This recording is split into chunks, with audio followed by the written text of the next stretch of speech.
Bonjour et bienvenue à cette capsule post-message suite à ce que j'ai partagé avec vous dimanche sur ce thème que je trouve tellement extraordinaire, de l'espoir à l'espérance. L'espoir c'est bien, l'espérance c'est mieux. L'espoir parfois meurt, mais l'espérance demeure. Toute une autre dimension qu'on a essayé de développer. Euh, Il y a tellement de choses, je suis tellement bavard qu'il y a tellement de choses que j'aurais aimé dire et que je n'ai pas dites, mais alors j'en profite. Psaume 33, verset 20, il est dit: Nous espérons en l'Éternel. Notre secours et notre bouclier, c'est lui. Oui, c'est en lui que notre cœur se réjouit. C'est en son saint nom que nous avons confiance. Éternel, que ta grâce soit sur nous lorsque nous espérons en toi. C'est précieux l'espérance. On en vit à toutes sortes de degrés différents dans nos vies. Une très bonne question m'a été posée par Doc Carrefour Junior. Alors je vous la livre. C'était quels sont les mots en hébreu, en grec, quelle est la signification de l'espoir? Alors ce serait toute une étude en soi, mais juste deux petits points de repère. Le premier, en hébreu, un des principaux mots utilisés, c'est tikva, pas sûr de la prononciation.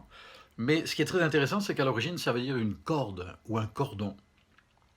Et c'est très intéressant, par exemple, c'est le même mot en hébreu qui est utilisé pour parler de la corde à l'aide de laquelle les espions envoyés à Jéricho se sont échappés. C'est le même mot que celui qui dit la corde à trois brins ne se rompt pas facilement, dans Ecclésiaste. Euh, et puis dans Osée aussi, où il est dit, Dieu dit, je vous ai attiré à moi avec des cordages d'amour.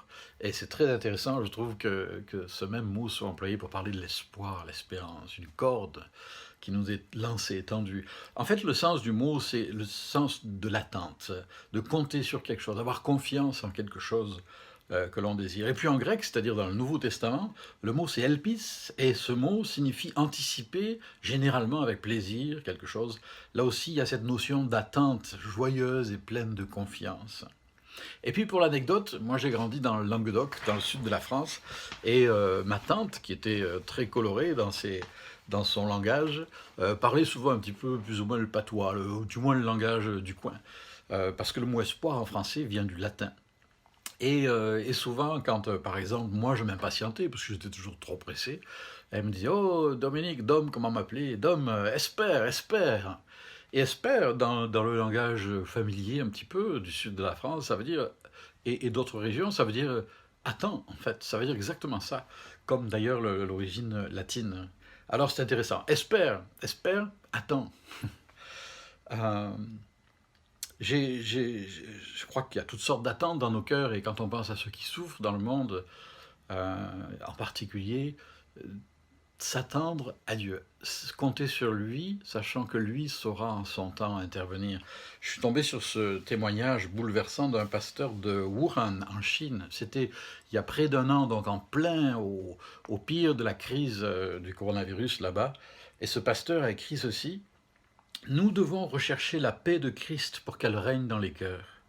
Le Christ nous a déjà donné sa paix, mais cette paix ne consiste pas à nous soustraire au désastre et à la mort, mais plutôt à avoir la paix au milieu du désastre et de la mort, car Christ a déjà surmonté ces choses. Sinon, nous n'aurions pas cru à l'évangile de paix.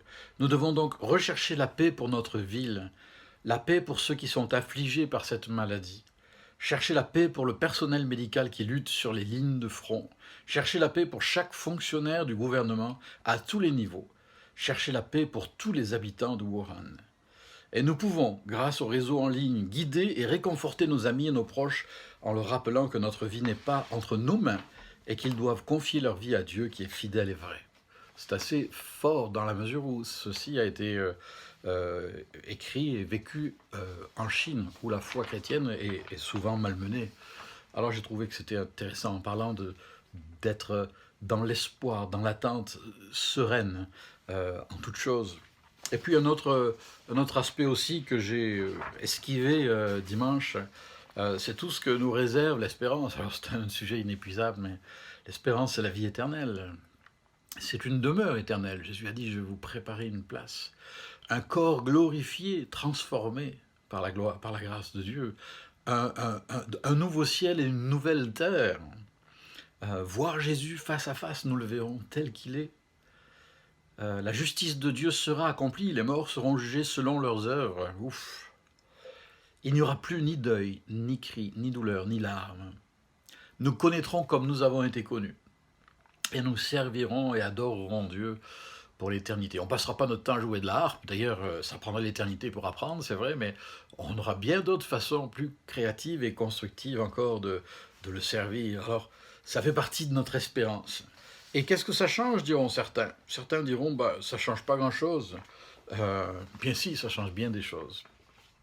Ça change que, je dirais, l'essentiel est réglé. Si la question de l'éternité est réglée, on peut s'occuper du présent. On peut vivre au présent sans être anxieux au sujet de notre au-delà, de notre éternité.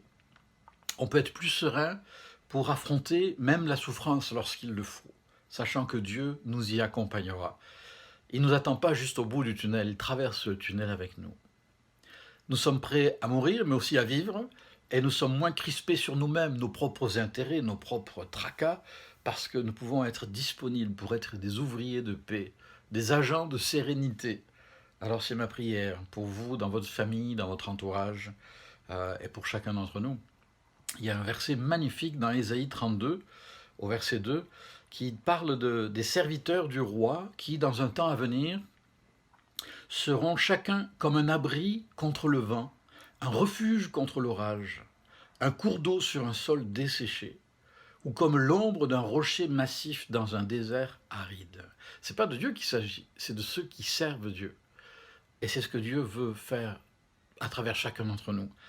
Que Dieu, Seigneur, fait de nous des instruments de bénédiction, fait que nos vies soient tellement ancrées en toi que nous soyons des abris contre le vent pour les autres, un refuge contre les tempêtes qu'ils traversent, des hommes et des femmes qui sont là pour rassurer, encourager, réconforter.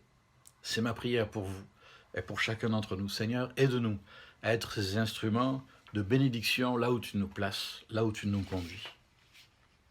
Amen. Et j'aimerais terminer avec un petit chant. Ben oui, si vous me connaissez, avec mon ami ukulélé, j'aimerais essayer de partager avec vous un petit chœur que j'aime beaucoup, qui est peu connu ici au Québec, je pense, et que j'aime profondément. Et j'espère que vous vous joindrez à moi.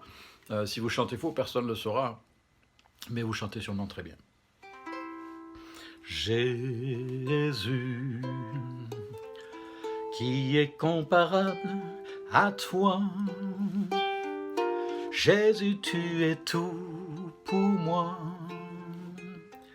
Jésus, j'ai besoin de toi. Jésus, tu es toujours le même. Jésus, je t'aime. Jésus, qui est comparable à toi. Jésus, tu es tout pour moi. Jésus, j'ai besoin de toi. Jésus, tu es toujours le même. Jésus, je t'aime. Dernière fois avec moi. Jésus, qui est comparable à toi. Jésus, tu es tout pour moi. Jésus, j'ai besoin de toi. Jésus, tu es toujours le même. Jésus, je t'aime.